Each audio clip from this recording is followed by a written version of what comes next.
Olá, meus queridos, voltamos agora com História Geral. Você que está se preparando para as provas do PAS, para as provas do Enem, você chegou no lugar certo, está no local certo, está no canal certo, que é aqui no canal Construindo Vencedores, e traz para você as melhores dicas para a sua aprovação. Então nós vamos trabalhar hoje História Geral com um tema que é muito recorrente em provas, sempre aparece e é muito importante. Vou colocar aí na tela para você. O nosso tema de hoje é Mesopotâmia. Então nós vamos abordar as principais características, os principais conceitos relacionados à Mesopotâmia. Que com toda certeza você já deve ter visto isso na escola. Mas eu vou trazer para você aqui as principais informações que são relevantes para a sua prova. Depois, se você quiser se aprofundar, você faz um curso de História, faz uma graduação, faz um mestrado, faz um doutorado. Aqui eu vou trazer dicas que vão alavancar a sua preparação, visando a sua aprovação, ok? E depois nós vamos fazer questões para consolidar o nosso conhecimento. Portanto, esse bloco de Mesopotâmia vai ser dividido em dois blocos, em duas partes, porque o conteúdo é muito grande, o conteúdo é muito extenso. Então, quando nós falamos de Mesopotâmia, nós estamos falando de período da Antiguidade. Antiguidade. E a Antiguidade é o período posterior à pré-história. Então lembre-se que a pré-história é dividida em período paleolítico, neolítico e idade dos metais. Período paleolítico, período da pedra lascada, onde o homem descobre o fogo e vai caçar, vai coletar, viver próximo de rios, e esse homem, ele é nômade, ele não tem habitação fixa. Já no período neolítico, nós temos a dominação da agricultura. O homem torna-se sedentário. Isso significa que agora ele tem um local fixo de habitação. E depois nós temos a idade dos metais, que é quando ele vai dominar a metalurgia. Passando disso, nós temos então o período da antiguidade, onde as primeiras civilizações vão se desenvolver. E o desenvolvimento dessas primeiras civilizações se dará aqui na região da Mesopotâmia, também conhecido ou também chamado de crescente fértil. Mesopotâmia significa terra entre rios. Então quais são os dois rios aqui de qual nós estamos falando? O rio Tigre e o rio Eufrates. O rio Tigre e o rio Eufrates, ok? As principais civilizações que vão se desenvolver aqui: sumerianos, acadianos, assírios, babilônicos e assim sucessivamente. Então trata-se de um planalto de origem vulcânica localizado no Oriente Médio, e ele é delimitado por dois rios. Quais são os dois rios? O rio Tigre e o rio Eufrates, ocupado atualmente pelo atual território do quê? Pelo território do Iraque. Então a região da Mesopotâmia, antiga região da Mesopotâmia, hoje é ocupada pelo país do Iraque. Então olha só, eu vou botar aí para você. Nós temos aí a região da Mesopotâmia, a terra entre rios. Aqui nós temos o rio Tigre e aqui nós temos o rio Eufrates, e é justamente aí onde vai acontecer o desenvolvimento das primeiras civilizações. Então é uma região de cunho histórico e geográfico muito importante para a humanidade, mas também dentro da perspectiva religiosa, bem como dentro da perspectiva política, bem como dentro da perspectiva econômica. Então aí nós temos essas três questões sociais que são de extrema importância e vão se desenvolver dentro dessa região. Então Mesopotâmia significa o quê? Terra entre rios. E aí nós temos o rio Tigre, e nós vamos ter do outro lado quem? O rio Eufrates. E por que essas civilizações vão habitar próximos a rios? Porque os rios possibilitavam uma melhor dinâmica de vida para a caça, para a pesca, para a coleta, para a subsistência. Então, estar próximo de um rio significava ter maior comodidade de vida, ok? Aí, essa região também é chamada de crescente fértil. Então, o crescente fértil, região do Oriente Médio, excelente para o quê? Para a agricultura. Falamos de agricultura, desenvolvimento do período neolítico, onde nós vamos ter o domínio da agricultura. Tinha o formato de uma lua crescente, por isso que ela é chamada de quê? Por isso que ela é chamada de crescente fértil, região própria para a agricultura. Tá vendo aqui, ó? Tá vendo essa região aqui? Isso aqui é o Mar Vermelho. Lá da Bíblia, lembra da Bíblia? Moisés atravessou o Mar Vermelho? Isso é o Mar Vermelho. Aqui eu tenho o Mar Mediterrâneo. Bem aqui para cima eu vou ter uma região onde vai se desenvolver o Império Grego, tá? Temos o Golfo Pérsico por aqui. Essa região aqui, ó, essa região aqui é a Península Arábica. E aí um pouco mais para cima nós vamos ter então as regiões de Israel, Irã, Iraque, os territórios hoje que compreendem esses países. Então a Mesopotâmia foi uma região por onde passava muitos povos que eram nômades. E o que significa nômade? Nômade significa sem habitação. Povos nômades são aqueles que não possuíam habitação. Então eles eram oriundos de diversas localidades. Então a terra fértil atraía o indivíduo para o quê? Para a prática, aqui ó, para a prática da agricultura. E fazia com que alguns desses povos se estabelecessem naquele território, surgindo assim as sociedades o quê? Mesopotâmicas, as primeiras civilizações da história da humanidade que vão trazer grandes legados. Que povos serão esses? Sumerianos, amoritas, acadianos, hititas, elamitas, cassitas e arameus. Esses são os principais povos que vão se desenvolver na região do famoso crescente fértil. Na região do crescente fértil. Cidades importantes. Olha lá. Cidades importantes que vão se desenvolver. Muitas delas aqui são cidades sumerianas. Lembrando que os sumerianos são a primeira civilização em relação à existência dentro dos conceitos ali de organização, de estrutura política, de estrutura econômica, ali no crescente fértil. E eles serão os criadores da escrita cuneiforme. Então nós vamos ter aqui Nippur, Uruk, Lagash, Ur, são cidades sumerianas. Aí nós vamos ter a Babilônia, Kish, Assur, Agade, Sarukin, Mari, Eridu, Idur. São as principais cidades que vão se desenvolver dentro dessa região. E essas cidades elas mantinham relações econômicas importantes. Personalidades históricas da Mesopotâmia. Principais personagens históricos: Assurbanipal, Hammurabi, Sargão I, Assurbanipal assírio, Hammurabi babilônico, Sargão acadiano, Nabucodonosor babilônico, Marduk, Tiglat-Pileser, dentre outros reis extremamente importantes. Quando nós falamos então do povo sumeriano, a primeira civilização que vai se desenvolver nessa região. Então os sumerianos foram provavelmente o quê? Os primeiros povos a habitar a região da Mesopotâmia. Não só a habitar, mas também a construir uma dinâmica comercial, a dominar a agricultura, a dominar a arte do pastoreio.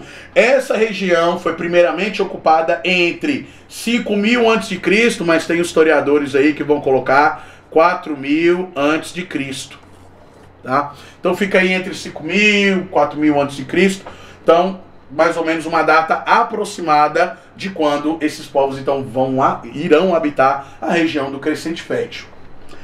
Ali eles vão construir as primeiras cidades. Então o conceito de cidade, de organização, de espaço urbano, onde as pessoas vão trabalhar, vão morar, vão construir suas relações sociais, vão construir a sua família, vai ser em Ur, Uruk, Lagash, também Nippur, que são regiões, cidades do Império Sumeriano, que estavam próximos ao rio Tigre e Eufrates para facilitar o escoamento de mercadorias, a criação de sistema de diques para a agricultura, para facilitar o domínio da agricultura, estabelecer relações comerciais. Portanto, como toda e qualquer cidade, ela também precisava de uma organização de uma organização administrativa. Essa organização administrativa e política, ela era organizada pelo rei. Esse rei era chamado de quê? Patese. Era o chefe religioso e militar. Então ele aglutinava duas funções. Ele era um chefe religioso, ele era o chefe militar, ele era o rei sumeriano. Então, essas cidades, essas primeiras civilizações vão se organizar numa dinâmica política administrativa para facilitar as relações comerciais, principalmente as relações comerciais, ok?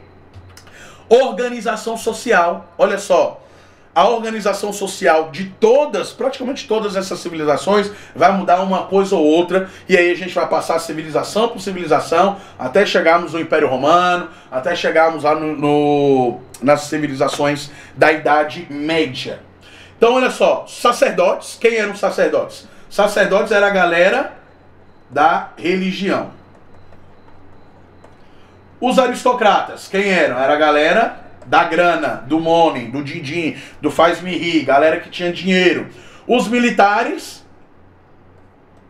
galera do exército, com função de proteger as fronteiras das cidades, né? Os comerciantes, aí aqui nós estamos falando de quem? Dos trabalhadores. Percebam que eles estão numa posição social bem abaixo, né? Levando em consideração os sacerdotes e aristocratas. Artesãos, galera que trabalhava com a construção, né? Com a arte da madeira, com a arte da pedra, dentre outras questões. E aí nós vamos ter os camponeses, a galera do espaço rural, E aí, por último, nós temos os escravos. E os escravos aqui, nós temos uma condição. Essa escravidão, ela era uma escravidão por dívidas, também conhecida como escravidão social. Ou seja, o indivíduo não tinha condições de pagar as suas dívidas, então ele se tornava escravo, para ele poder pagar as suas dívidas, ok? Aqui nós não temos ainda o conceito de escravidão racial. A escravidão racial, ela só surge quando? Dica para prova. Dica para sua prova. Quando que surge a escravidão racial? Vou colocar aqui, ó. Escravidão racial. Olha lá. Quando que ela surgiu? Surgimento, século XV. Entre o século XV e o século XVI. Ok? Aqui nós estamos falando da escravidão africana. Os europeus que iam lá, né, compravam o escravo pobre, o negro pobre do negro rico, e trazia ele para as colônias na América. Aí nós temos a escravidão racial. A escravidão na antiguidade, entre 5.000, 4.000 a.C., até chegar ao Império Romano, essa escravidão era uma escravidão por dívidas. Portanto, nós não temos o conceito aqui ainda de escravidão racial. Então, os sumerianos são conhecidos pelo desenvolvimento da famosa escrita cuneiforme. Ou seja, por que criar um modelo de escrita? Um modelo de linguagem? Para facilitar o comércio. Para facilitar o comércio. Primeiro motivo. Segundo motivo, para facilitar o quê? As relações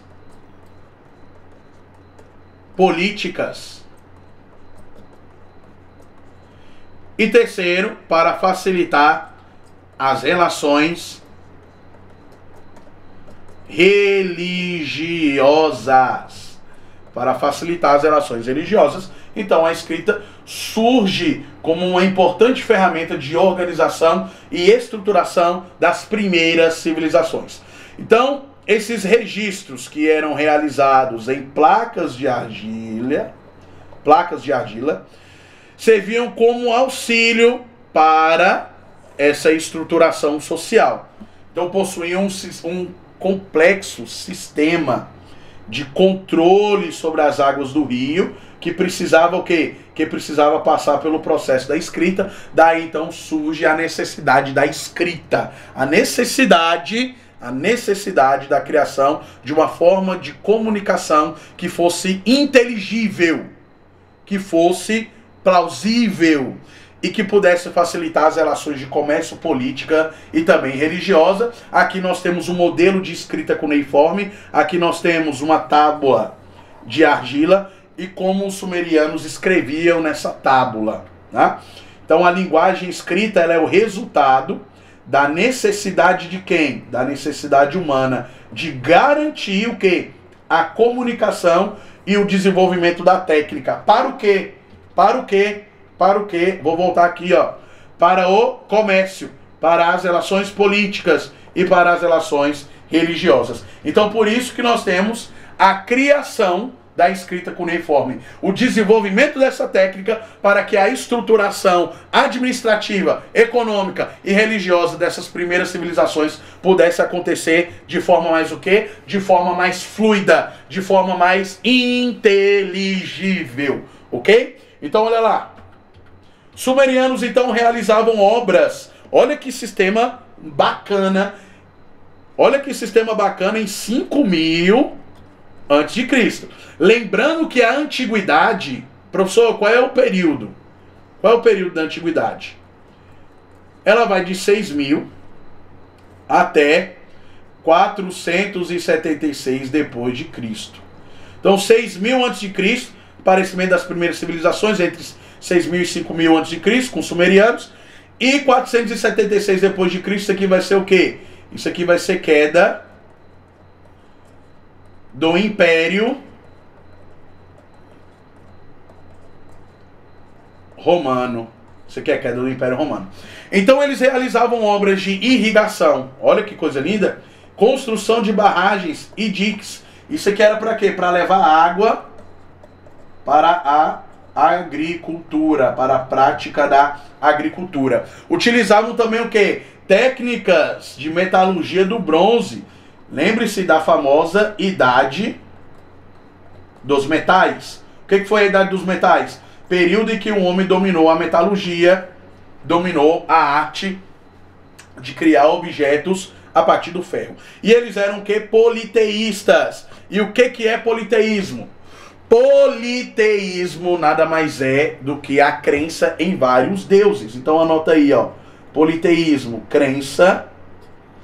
Politeísmo, crença em vários. Crença em vários deuses. Isso aqui é o contrário de quê? Isso aqui é o contrário de monoteísmo, que é a crença em um único Deus especificamente.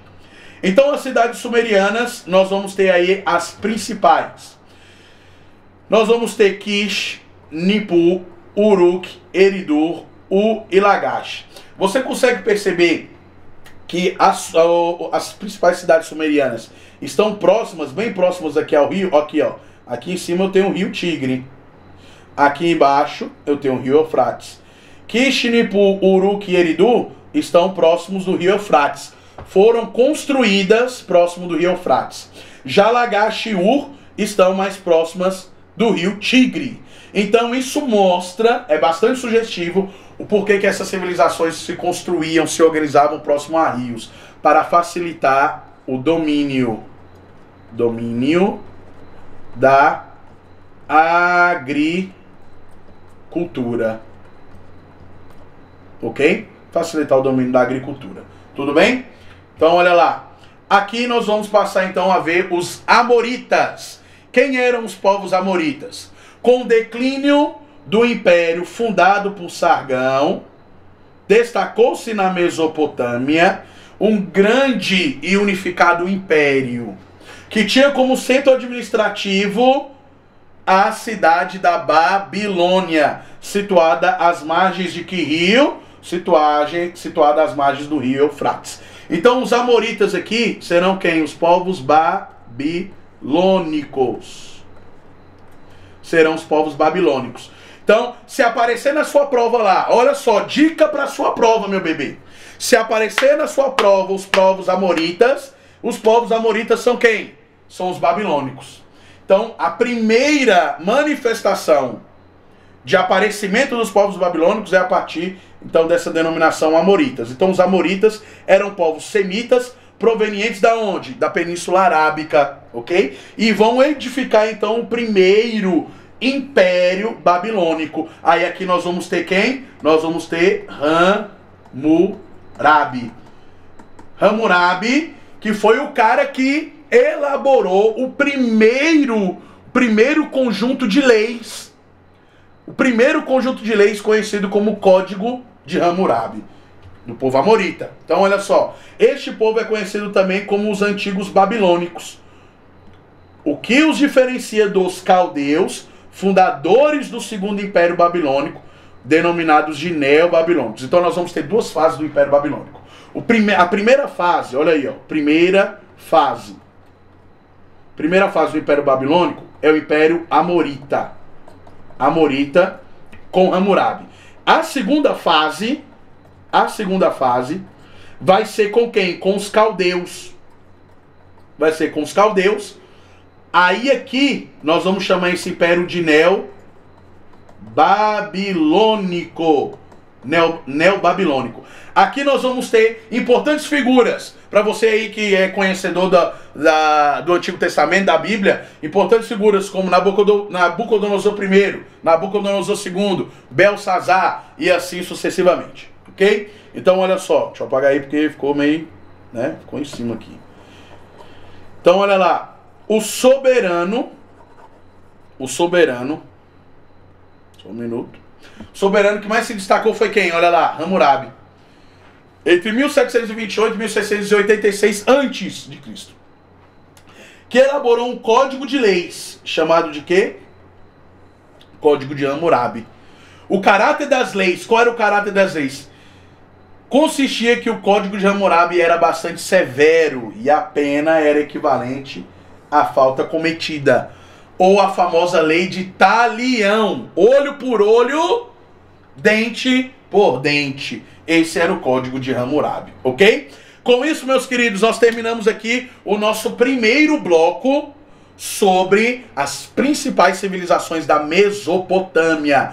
Na próxima aula nós vamos continuar então a partir da civilização assírica, conhecida pelas suas características militares. Então aqui você sempre tem as melhores dicas para a sua aprovação. Nós trabalhamos aquilo que essencialmente cai na sua prova. Então, desejo para você uma excelente preparação, bons estudos. E fica aqui com a gente, que daqui a pouco eu volto com o próximo bloco para você, para a gente falar, para a gente abordar o povo assírio, ok? Olha eu aqui, ó, olha eu aqui, para a gente poder abordar o povo assírio. Tudo bem, meus queridos? Forte abraço e boa preparação para você.